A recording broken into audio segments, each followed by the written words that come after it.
Hei, ini Adi. Ini adalah kisah tentang seorang gadis yang menderita akibat kehilangan ayahnya dan bertemu dengan saudara laki-lakinya yang ternyata menderita gangguan mental yang sangat berdampak negatif pada dirinya. Setelah menonton, Anda dapat berlangganan saluran ini. Ini sangat membantu kami dalam mewujudkan konten-konten selanjutnya.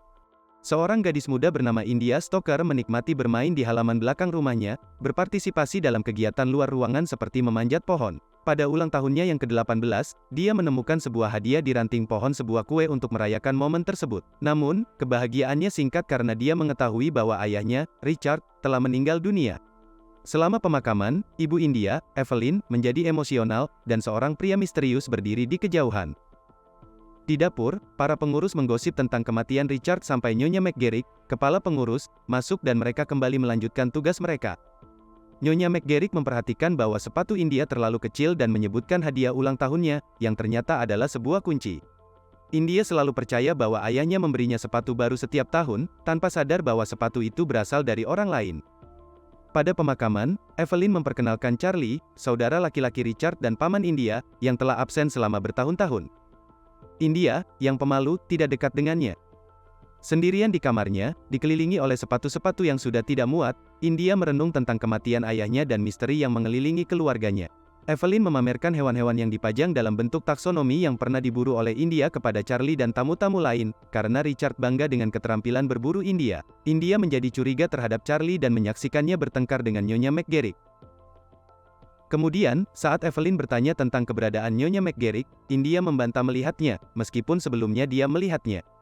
Evelyn mengungkapkan bahwa hubungannya dengan Richard menjadi renggang dalam beberapa tahun terakhir. India menemukan hadiah yang mirip dengan yang ada di ranting pohon di kamar Charlie, tetapi dia terganggu sebelum dia bisa membukanya. Evelyn dan Charlie minum anggur di dapur, dan Evelyn meminta India untuk membawa es krim ke dalam freezer. Di ruang bawah tanah, India meletakkan es krim dan kembali ke lantai atas. Selama makan malam, India tetap acuh tak acuh terhadap upaya Charlie untuk mempererat hubungan. Dia mempertanyakan ibunya tentang kehadiran Charlie, dan Evelyn mengaku bahwa Richard merasa kesal dengan saudaranya yang tidak pernah ada. Sendirian di meja, India meminum anggur dari gelas Charlie, membuatnya terganggu. Keesokan harinya, di sekolah, India bertemu teman sekelas yang membulinya, sementara teman sekelas lainnya tidak setuju. India mengabaikan kehadiran Charlie dan pulang dengan bus, dengan Charlie mengikutinya dengan mobilnya. India menolak masuk ke dalam mobilnya, kecewa dengan perilaku ibunya. Charlie menawarkan payung kepada India keesokan harinya, tetapi dia menolaknya. Dia pulang ke rumah kuyup dan frustrasi, mengamati rayuan ibunya kepada Charlie. India semakin marah dan kecewa dengan tindakan ibunya. Evelyn berencana bermain tenis dengan Charlie, yang mengenakan pakaian Richard. India menyapa bibi Gwen yang tiba-tiba berkunjung. Selama makan malam, Gwen menyatakan kekhawatiran tentang tinggalnya Charlie bersama mereka, yang menyinggung Evelyn. Percakapan antara Gwen dan Evelyn meningkat, meninggalkan hubungan mereka tegang. Charlie berhasil meredakan ketegangan dan berhasil mencegah pertengkaran semakin memburuk. Setelah makan malam, Gwen berniat menginap di sebuah hotel. Dalam upaya untuk berdamai dengan Evelyn, Gwen mengundangnya untuk sarapan keesokan harinya. Namun, Evelyn menolak tawaran tersebut. India menyatakan keinginannya agar Gwen tinggal, tetapi Gwen percaya bahwa akan lebih baik bagi dirinya untuk pergi. Sesampainya di hotel, Gwen dengan jelas menunjukkan rasa jijiknya atas kondisi kamarnya. Sementara itu, di rumah, India membuka-buka sebuah buku, berpindah halaman antara gambar-gambar ombak dan kerang laut. Gambar tersebut membangkitkan pikiran tentang es krim dalam pikiran India, mendorongnya untuk pergi ke lantai bawah dan mengambil es krim. Sementara itu, Gwen menghubungi resepsionis hotel untuk menanyakan tentang teleponnya yang hilang. India membuka freezer sementara Gwen membuka pintunya, menemukan teleponnya. Sementara itu, Evelyn tampak sibuk merapikan dirinya dan mengoleskan lipstik merah terang. Dia kemudian pergi ke kamar Charlie, tetapi dia tidak ada di sana. Pada saat yang sama, Gwen mencoba menelepon teleponnya dari telepon umum. Tiba-tiba, dia melihat Charlie di luar, yang telah berhasil menemukannya dan mengembalikan teleponnya. Namun, niatnya tampak menakutkan karena dia mengancam nyawanya. Di ruang bawah tanah, India membuat penemuan yang mengerikan ketika dia menemukan tubuh Nyonya McGarrick yang tidak bernyawa di dalam freezer, menyadari bahwa Charlie bertanggung jawab atas kematiannya. Keesokan harinya, India menghindari Charlie setelah sekolah dan memilih keluar melalui pintu yang berbeda. Di dekatnya, sekelompok remaja laki-laki berkumpul, menghalangi jalan India dan mengolok-olok situasinya dengan paman India. Pitts, khususnya, menyiratkan bahwa ibu India terlibat dalam hubungan yang tidak pantas dengan paman India, menyiratkan bahwa India ikut terlibat dalam kegiatan terlarang mereka. India menghadapi Pitts, marah dengan komentarnya. Di kejauhan, Charlie menyaksikan pertemuan mereka. Ketika Pitts bersiap untuk memukul, India membela diri dengan menahan tinjunya dengan pensil. Sebelum dia bisa melakukan balas dendam, Wee datang, mengintimidasi kelompok tersebut dan membuat mereka mundur. Setelah kembali ke rumah, India mencari kedamaian dan pelampiasan dengan bermain piano. Namun, kesendiriannya terganggu oleh kehadiran Charlie. Dia bergabung dengannya di piano dan mengambil alih, menunjukkan keterampilan dan bakat yang luar biasa. India berdiri teguh dan terlibat dalam kolaborasi musikal dengan Charlie. Bersama-sama, mereka menghasilkan harmoni yang mempesona yang menghidupkan ruangan yang mati dengan energi yang bersemangat dan ekspresi kreatif. Ketika Charlie merentangkan tangannya di atas piano, perasaan koneksi dan semangat yang sama mengepung mereka berdua. India merasa panas dan berat saat paman menyentuhnya. Kakinya mulai bergerak dengan sendirinya, tetapi kemudian Charlie berhenti bermain. Dia membungkuk, dan ketika India berpaling padanya, Charlie sudah menghilang. Semuanya hanya ada dalam pikiran India. Dia memiliki fantasi psikoseksual aneh tentang paman misteriusnya. Setelah beberapa waktu, India merebahkan diri di tempat tidur, merasa campuran antara kekalahan dan kepuasan. Dia turun tangga untuk diam-diam mendengarkan Evelyn dan Charlie. Meskipun Charlie menyadari kehadiran India, dia memilih untuk mengabaikannya. Charlie dan Evelyn terlibat dalam percakapan menggoda, saling bertukar pandangan yang memikat. Akhirnya, mereka berdansa di lantai dansa dengan ritme yang anggun. Malam berakhir dengan ciuman yang penuh gairah. Di luar, India melihat Charlie meraba-raba dada ibunya. Charlie menyadari bahwa India mengamatinya, dan dia melihat India melarikan diri. India menemukan dirinya berada di daerah yang tidak dikenal baginya. Untungnya, dia melihat Wee. India memanggilnya, dan rekan-rekan pengendara sepeda motor Wee pergi untuk memberinya privasi. Wee kemudian menanyakan tentang tujuan India. Perjalanan mereka melewati jalur kereta api. Wee bertanya mengapa India, yang biasanya konservatif, berada di tengah malam. India telah menemukan sisi dirinya yang tidak dikenal naluri primitif dan keinginan untuk diingini. India mulai berlari, dan Wee mengejarnya. Dia mendorong Wee ke arah pohon, dan mereka terlibat dalam ciuman yang penuh gairah. Momen intens tiba-tiba berhenti ketika India menggigit terlalu keras.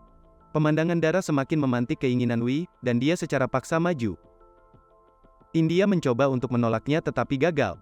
Pada saat itu, Charlie muncul, membawa sabuk yang digunakan untuk menahan Wee. India dengan ganas menendang Wee sementara Charlie menyaksikan dengan kebanggaan di matanya. Mereka tiba kembali di rumah, dan India langsung menuju kamar mandi. Dia melepaskan pakaiannya yang kotor, tetapi tidak ada jumlah mencuci yang dapat menghapus hilangnya kepolosannya. Saat dia berdiri di bawah pancuran, kenangan tentang insiden mengerikan itu datang menghantamnya, dan dia mencoba menyembunyikan tangisnya dengan suara air yang mengalir. Pada saat yang kurang berhati-hati, India dikuasai oleh Wee, dan Charlie akhirnya membunuhnya. Bobot dari peristiwa traumatis itu masih terlihat dari air matanya. Namun, kenangan tentang kematian Wee memicu perasaan yang mengganggu dalam dirinya, menyebabkannya mengalami sensasi yang membingungkan yang akhirnya berujung pada respons fisik yang tidak biasa. Setelah beberapa waktu, India mendekati kamar ibunya, Evelyn, mencari kenyamanan. Ketika Evelyn menolak menyisir rambutnya, India menawarkan diri untuk melakukannya. Selama interaksi ini, India mengungkapkan bahwa dia menyaksikan Evelyn dan Charlie berciuman sebelumnya, pengakuan yang mengejutkan Evelyn karena dia tidak menyadari kehadiran India. India merenungkan bagaimana mungkin dia mewarisi sifat liciknya dari ayahnya, yang mengajarkannya untuk berhati-hati dan membuat keputusan yang terhitung, bahkan jika melibatkan tindakan salah. Beberapa hari kemudian, ketika berada di ruang kerja ayahnya, India menemukan laci yang terkunci, dan dengan menggunakan kunci yang diberikan padanya, dia membukanya. Di dalamnya, dia menemukan sebuah pistol dan sebuah kotak berisi foto-foto lama Richard, Charlie, dan adik mereka yang termuda, Jonathan. Menyadari bahwa Jonathan hilang dari foto-foto yang lebih baru, India menjadi tertarik. Dia menemukan kotak lain yang berisi surat-surat yang ditujukan untuknya, semuanya ditulis oleh Charlie. Surat-surat tersebut menggambarkan obsesi Charlie terhadap India, namun India tetap tegar dan malah merasa tertarik dengan cerita dan pengalaman pamannya. Saat naik tangga dengan surat-surat itu, dia tanpa sengaja menjatuhkan beberapa surat dan mengambilnya kembali. Pada saat itu dia memperhatikan alamat pengirim yang tercantum di bagian belakang, mengungkapkan bahwa itu berasal dari Crawford Institute, sebuah rumah sakit jiwa. Meskipun mengetahui hal itu, India memutuskan untuk tidak segera menelepon kantor polisi. Ketika dia melihat Charlie di luar, terlihat bahagia dan menggenggam gunting, dia ragu dan menutup telepon untuk alasan yang belum jelas. India menghadap Charlie di pintu, mendesaknya untuk pergi sebelum Evelyn terbangun. Charlie menyatakan keinginannya untuk berbicara tentang apa yang terjadi pada Richard, tetapi rasa ingin tahu India lebih tentang Jonathan. Beberapa tahun yang lalu, ketika Jonathan baru belajar naik tangga, perhatian penuh Richard ditujukan padanya, membuat Charlie merasa diabaikan. Pada suatu hari musim panas yang menentukan, saat bermain dengan Jonathan, Charlie menyaksikan adiknya tergelincir ke dalam lubang pasir. Alih-alih menawarkan bantuan, Charlie memilih untuk mengubur hidup-hidup adiknya menggunakan istana pasir yang telah dia bangun. Sejak itu, Charlie telah diisolasi di sebuah lembaga jiwa. Suatu hari, Richard mengunjungi Charlie, yang hampir akan diizinkan pulang. Pada perjalanan pulang, Richard berhenti di depan mobil konvertibel hadiah untuk Charlie. Dia juga sudah menyiapkan segala sesuatu yang dibutuhkan Charlie untuk memulai kehidupan baru di New York. Charlie kewalahan dengan emosi, menangis, karena Richard membuatnya jelas bahwa India dan keluarganya harus dijauhkan dari Charlie. Pengungkapan ini membuat Charlie pergi, muntah di sungai. Ketika dia kembali, dia terlihat berbeda, menyiratkan aura jahat dan membawa batu yang tajam, yang akhirnya digunakan untuk membunuh Richard. India marah, memukul Charlie dan menuntut penjelasan atas kembalinya setelah begitu banyak tahun. Pada ulang tahun ke-18 India, Charlie tidak bisa menunggu lagi. Dia melakukan semua yang dia lakukan agar bisa bersama dengannya. Sambil berlutut di depan India, dia memberinya hadiah sepasang sepatu hak tinggi sebagai simbol peralihan India ke masa dewasa. Charlie memohon India untuk menemaninya ke New York, dan India dengan senang hati setuju. Namun, saat Charlie hampir menyentuh pipinya, mereka melihat Evelyn mengamatinya.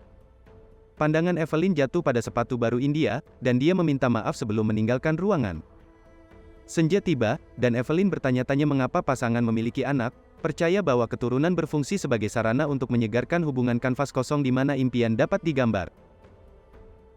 Namun, Evelyn tidak melihat India dengan cahaya seperti ini, dia membenci putrinya dan berharap dia gagal. Evelyn meninggalkan ruang makan dan mengundang Charlie ke kamarnya, memberitahu India untuk mengemas barang-barangnya karena mereka akan segera berangkat. Charlie masuk ke kamar Evelyn untuk berpamitan, tetapi Evelyn menolak membiarkan mereka pergi. Selama masa tinggal Charlie, Evelyn menyadari sesuatu petunjuk seperti kepergian Richard pada ulang tahun India dan keheningan tiba-tiba Bibi Gwen semuanya menunjukkan niat jahat Charlie. Terpojok oleh Charlie, Evelyn menyerah pada godaannya, membuka sabuknya dan terlibat dalam pertemuan bergairah di lantai. Charlie memaksa India menyaksikan adegan itu saat dia mencekik Evelyn. Dalam momen mencekam, India muncul di pintu kamar dengan membawa senapan. Dengan ajaran ayahnya bergema dalam pikirannya, dia menarik napas dalam-dalam dan menembak Charlie. Meskipun Evelyn selamat, India memeriksa tanda-tanda vital Charlie, wajahnya sebagian tertutup darah. Keesokan harinya, ada kuburan baru di halaman belakang mereka. Di garasi, India menyembunyikan sepasang gunting dalam sebuah tas. Dia pergi dengan mobil konvertibel milik Charlie sementara ibunya masih tertidur. Namun, dia segera dihentikan oleh serif karena melaju kencang. India menggoda dia, dipicu oleh selera barunya untuk darah, dan akhirnya menikam serif itu. Dia mengamati pria yang terluka merangkak untuk hidupnya, senyuman jahat menghiasi wajahnya. Dengan membidik senapannya, India menarik napas dalam-dalam dan menembak. Jadi, apa pendapat Anda tentang film ini? Tulis pikiran Anda di komentar di bawah video, dan jangan lupa untuk memberikan suka dan berlangganan saluran ini. Sampai jumpa.